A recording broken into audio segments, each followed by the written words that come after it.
student at the University of Port Elizabeth. My roommate Xolani was a BA music student. One day he invited me to attend one of his classes from a guest professor from Jamaica. Out of the 3 hours that the professor taught us, I remember nothing, to be honest. But one line that got stuck in my head was, music is the gap between the notes.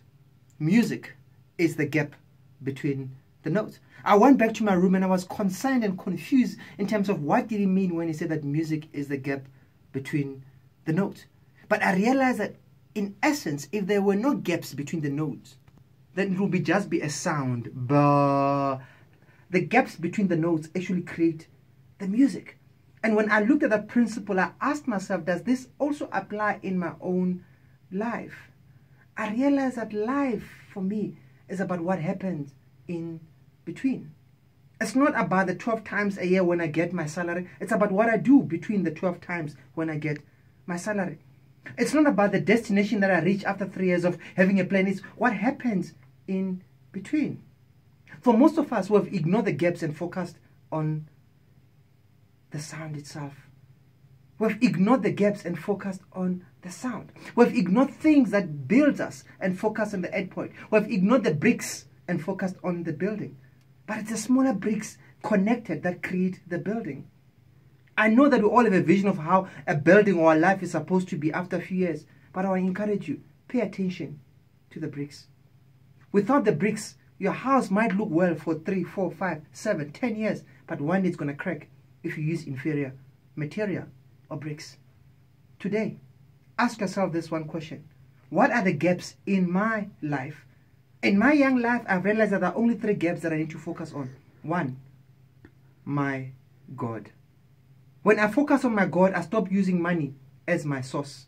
I stop using relationships as my source. I stop using my boss as my source. My God remains my source. And my wealth, my relationship, my job becomes my resource. Number 2, purpose. And when I talk about purpose, I'm not referring to your job. I'm talking about the original intent of being on earth. Once you understand your purpose, you'll start focusing on the voice of the manufacturer over the voice of the salesman. A salesman is there to sell. A manufacturer knows why he created something. Last but not least, the last gap is family. I call family Eskom. Most of us have got TVs, fridges, microwaves in our life in terms of skills. But if those things are not connected to power, they are useless. At the end of the day, you must connect yourself to a family. Most of us are working on what you call a rechargeable battery. It's there, but at the end of the day, it's got a lifespan. You might do well for 10, 15 years without connecting yourself to your family. But one day, that rechargeable battery will die. The only challenge with family, aka Eskom, is that it costs money to keep it flowing. Money in this time, when it comes to family, I'm talking about time. I'm talking about forgiving. I'm talking about compromising. There is no way that you can have a family without giving. For you to have Eskom in your life, you must give something to maintain that flow.